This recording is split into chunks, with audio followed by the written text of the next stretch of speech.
Okay. Certainly don't need this iPad on for this little video. I just say this one from the heart. Everybody keeps asking me about, like, what was the best shooting gig you ever did? And there's quite a few. The best one, and this is back in 1993, so that's 1993 money. I was making, after I calculated it out, a little over $500 or $550 an hour.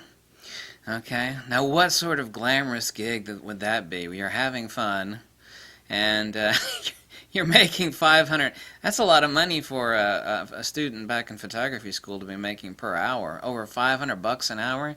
Yeah. This is why ugly people have money, too, not pretty people. I'll get to that in a second.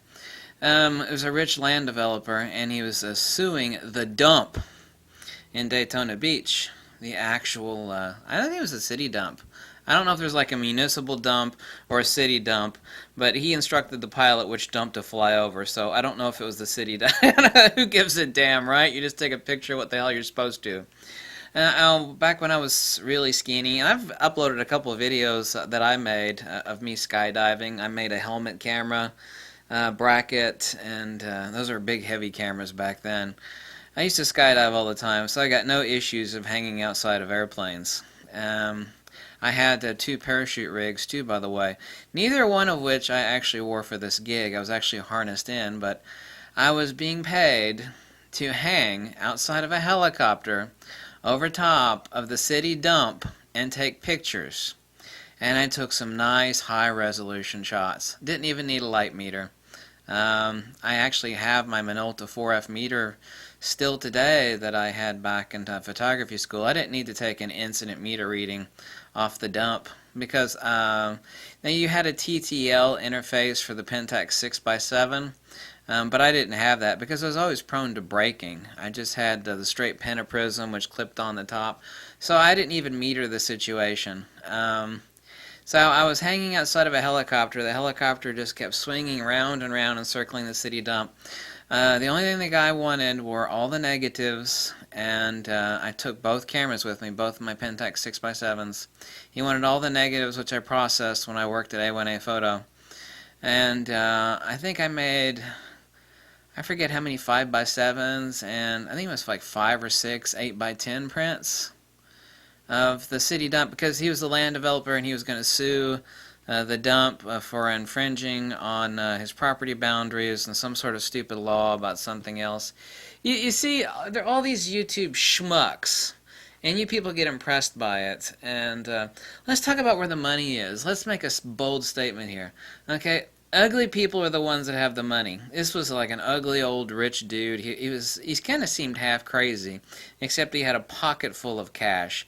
I know, actually, I better not say too much. I know some really, really rich people, and man, they've never owned any fancy piece of clothing. You would think, like, well, this person's got no money. It's like, no, that dude's like worth more than you and every person you've ever met combined. They just don't buy expensive clothing, you know? It's like, wow. It's like, you got lots of money and you dress like that? Damn. It's like, why don't you buy a new hat? Well, that costs money. It's like, really? You got like millions and millions of dollars. Wow. Yeah, they're tightwads. You know those hot chicks that people are always trying to impress you with? It's like, so-and-so's got his camera, and, you know, he's up on a rooftop, and he's got his camera, and there's a couple hot broads over there. You know all them pretty girls that people love to talk about and to talk about taking pictures of? You know what all of those hot chicks have in common? They don't have any frickin' money. They don't have any money. They're not paying you. Photography is such a cutthroat business that all these people...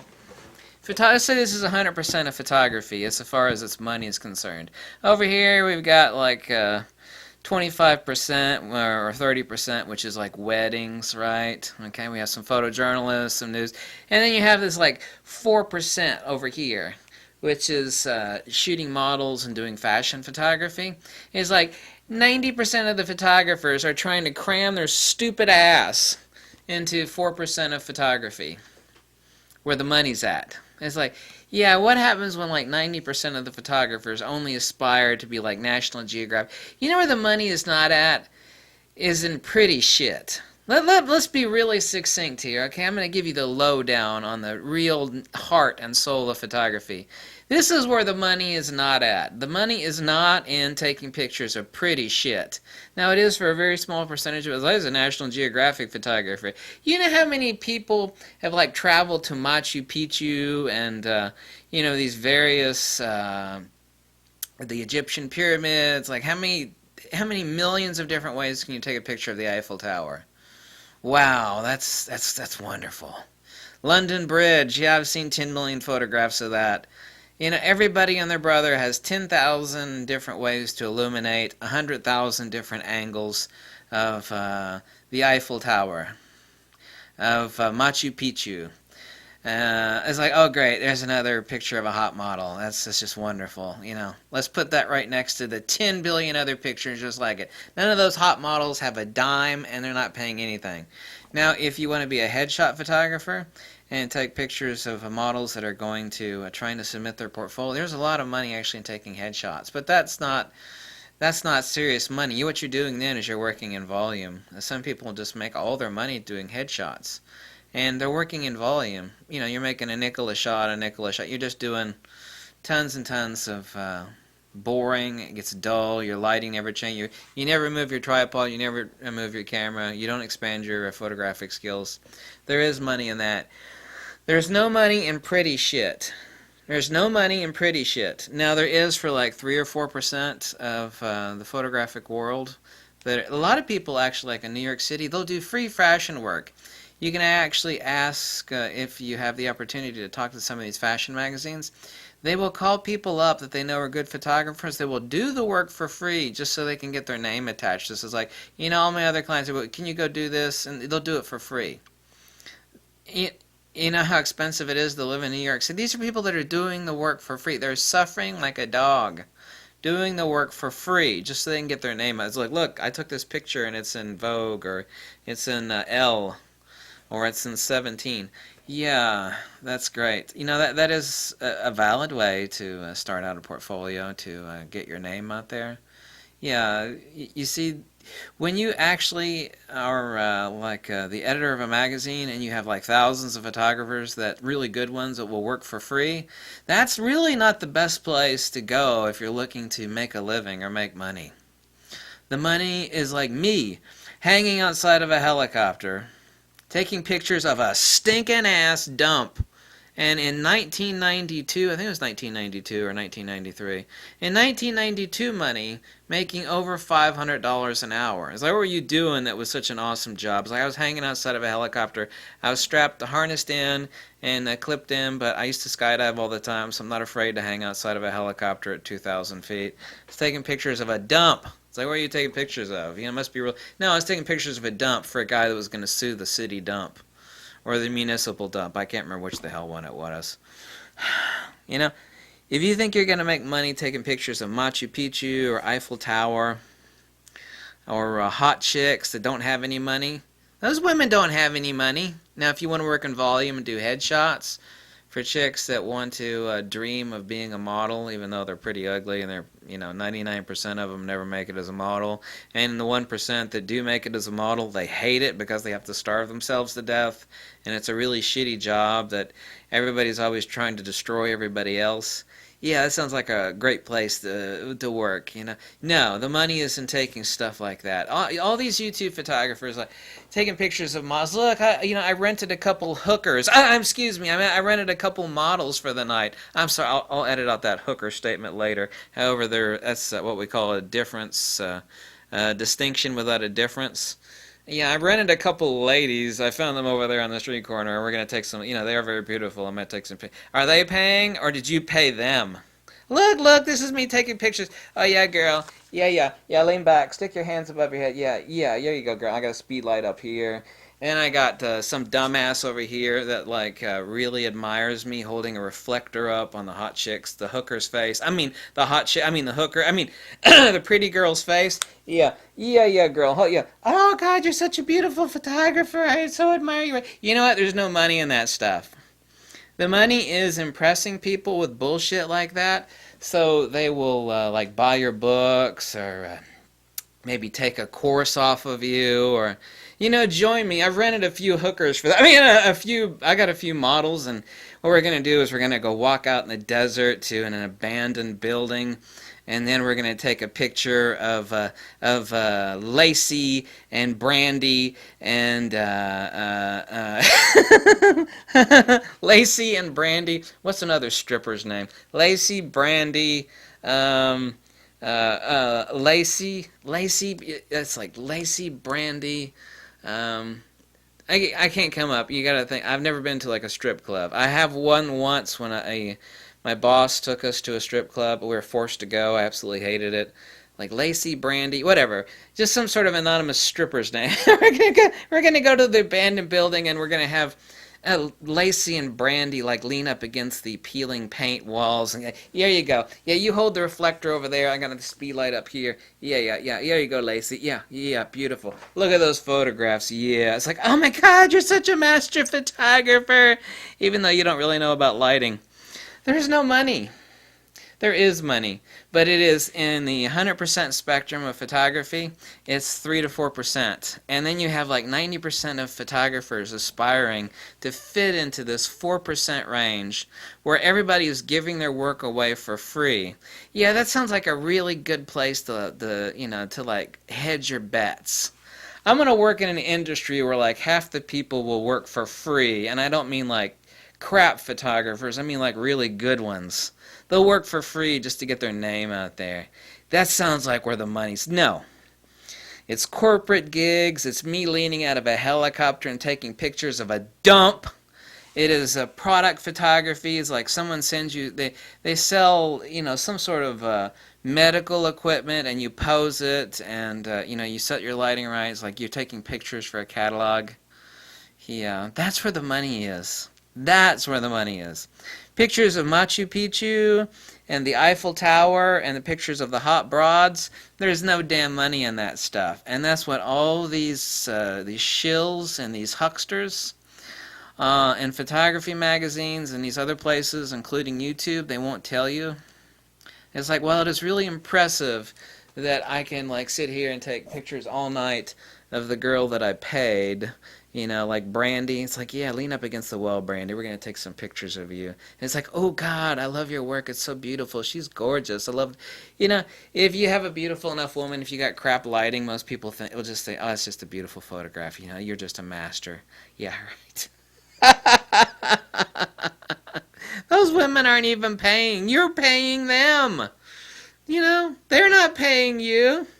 Where the money comes from in such a situation is where people watch that video or videos or like stuff on online, and they're like, wow, that's so impressive. He takes pictures of hot chicks. That's exactly what I want to do. I want to learn from this guy because there is a lot of money in taking pictures of hot chicks, and like, I saw so-and-so, and they like traveled to Machu Picchu, and they were taking these boring snapshot pictures, and I want to travel to exotic locations.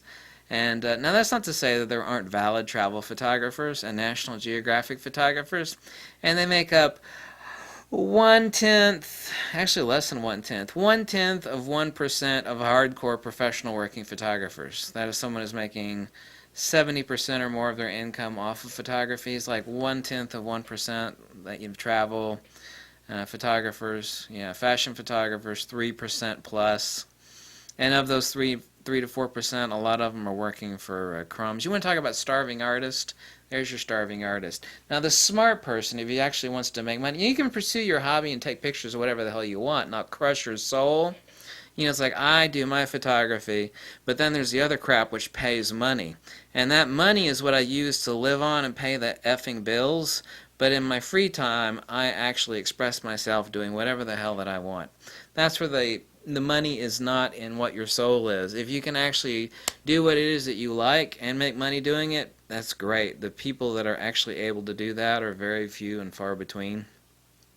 And if you think you're going to do it by like traveling to exotic locations, you know that like old abandoned building that you take pictures of? It doesn't pay anything, For some odd reason, abandoned buildings don't pay anything for your photography. Now, if you could sucker other people into like admiring that, that's pretty good. that's good. However, the number of people that are doing that can be counted on like 3 or 4 hands. Yeah, that's called a self-promotion. It's self-aggrandizement. You know, I actually honor people like Dean Collins, who's now dead, who was a master of, where his bread and butter was doing commercial work and product photography, and his name spoke for itself. He knew how to light things, and it's all about lighting. The money is not paying. Some of high-paying clients would actually hire him to do expensive portrait photography, but they were high-paying clients. That's where the money's at. The money is not in pretty people. The money is in ugly people and corporate crap and boring, mundane stuff. That's where the money is at in photography. And if you got the skills and you know how to light something properly, you will be making money. Okay? Because everybody else is a dumbass out there trying to like chase the dream of like, I'm going to make it as, I'm going to go to travel exotic locations and take a picture of Machu Picchu, which there are like 1 billion pictures out there exactly effing like it. Then I'm going to show people what I can do. I'm going to climb that mountain and take a picture of that old Incan ruin. Nobody gives a shit about that, unless you are working as a paid photographer for Nat Geo or so. Nobody gives a shit about that because someone has already taken 10,000 pictures of that before and nobody gives a crap. It might be the most beautiful picture you've ever taken and everybody loves it, but it isn't paying you jack crap. It's just another stupid picture to stick up on Flickr, which is very beautiful, very admirable, very commendable, and it shows what you did and what you're capable of, but it doesn't put any damn money in your pocket. Nothing. Okay? Pretty people don't have the money. It's the ugly, rich guys that want you to take pictures of their products, or like me hanging out of a helicopter taking pictures of a dump. It's like, I'll take pictures of a dump every day, all year long. You pay me $500 plus an hour, I'll lean out of that helicopter all day long, Just give me the film, hand me another roll of film. That was back in the days of film. I was shooting 120 and 220 rolls out of the 6.7 Pentax hanging out of the helicopter. I didn't need to meet or anything. I knew what the exposure was, It's like, this is the sort of illumination I have. I'm working, I think I was shooting Velvia. And I knew what the exposure needed to be. Didn't even bring the light meter with me. The money is not where you think it is, Stop letting people blow smoke up your ass about, No, it's just BS. There's real photography, and then there's the crap that gets blown up your ass, The money is in one place and is not in the other. Just learn to see the difference, that's all. Bye.